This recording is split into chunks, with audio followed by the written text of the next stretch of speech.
The record kept her husband's name. It nearly lost hers. For generations, one woman stood inside the Bruno family story as a wife, a mother, and then a widow. Her first name survived. The name of the family she came from almost did not. But on one page, written in French, the ink holds. December 29th, 1850. Antoine Bruno. Lydia Elizabeth Palmer. One woman. Two family names. One narrow bridge between them. This is not a story about filling a blank on a chart. It is about putting a woman back at the center of the life she carried. The marriage record has been located, not in an online tree, but in the Jesuit mission registers on Family Search Film 590-422, image 253. Access to the image is restricted, so this film will not pretend to show it. The catalogue entry preserves the date, both names, and the Jesuit who performed the marriage, C.J.U. Hucken. His Dutch surname is spoken Hucken. The record proves the bridge from Palmer to Bruno. It does not tell us what Lydia felt as she crossed it. It does not tell us who stood beside her, what dress she wore, or whether she understood how completely one name would come to cover the other. So those things will not be invented here. What the page does tell us is that Lydia Palmer and Antoine Bruno became one household in 1850. The marriage belongs to a world of river crossings, missions, farms, and families moving west. But this film is not about the romance of the frontier. It is about the arithmetic that came after it. The family grew. Then by November 1866, a Fremont County probate page identifies Lydia E. Bruno as guardian of the minor heirs of Anthony Bruno, deceased. The handwriting is difficult, the meaning is not. The page names 11 children and gives their ages, from Anthony and Isaac down to Norman, only 4 months old. 11 young lives placed line by line beneath their mother's name. Family memory can reduce a life like Lydia's to one word, mother. The court record gives us the harder word, responsible. The eldest was approaching adulthood. The youngest was only months old. The file does not describe the silence in the house or the weight of the first morning without a husband. It records what the court needed to know. There were minor heirs, there was land, and someone had to act. That someone was Lydia. In 1867, she came before the court as guardian of their persons and property. Her petition described the land held for the children. Then, it gave the reason a sale was necessary in language too plain to soften. For the support of said minor heirs. That sentence is her monument. The land sale record documents $300 in total, moved across the page while 11 children's names waited behind it. No unsupported breakdown will be added to what the record proves.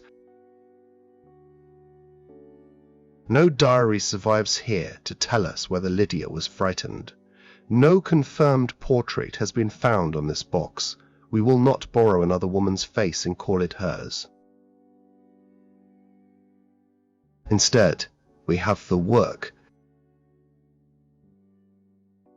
Her name appears where responsibility appears, on the petition, on the warranty deed, beside the legal description, beside the money that would support the children.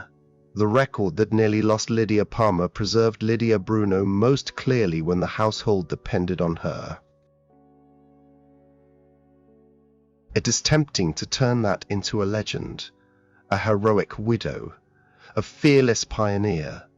But records do not prove fearlessness.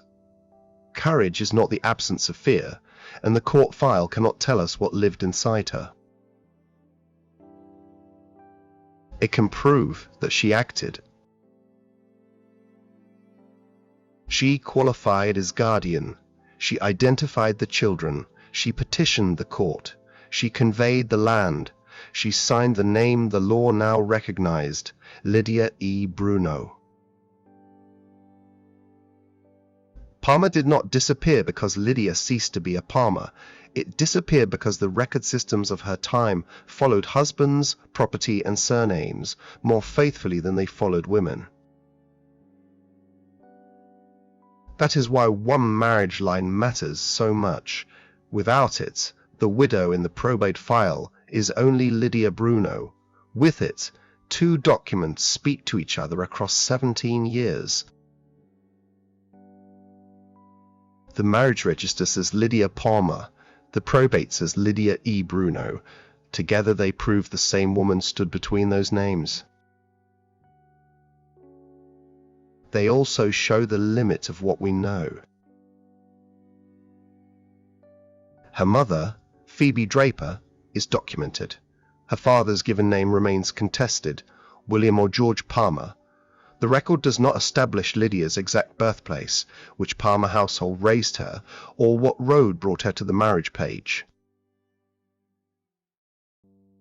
Those questions are not blanks to fill with a convenient online tree. They are a trail. The next search is precise. A pre-marriage church entry, a Palmer probate or guardianship, and a census household that can be tied to Lydia by more than a matching name. The 1870 census places Lydia and the children in Spring City, Utah. That endpoint is proven. The road they took and why Lydia chose it remain trail. That distinction does not make the story smaller. It keeps Lydia from being buried beneath another confident mistake. We have proved the bridge. Palmer became Bruno on a page dated December 29, 1850. 17 years later, Lydia Bruno was in court carrying the legal burden for 11 children. We have not yet proved the road that brought Palmer to that page. And that is where the search remains open. Every family has a woman whose first name survived better than her first family name. She appears in photographs as somebody's mother, in stories as somebody's wife, on a grave marker beneath the surname she married into. If someone living still knows who she was before marriage, ask now. Ask what her mother called her. Ask where she came from. Ask which stories belonged to her before she began carrying everyone else's. A name is small until it is the only bridge home. Keep your family story before it is gone. Genesis Legacy Journeys.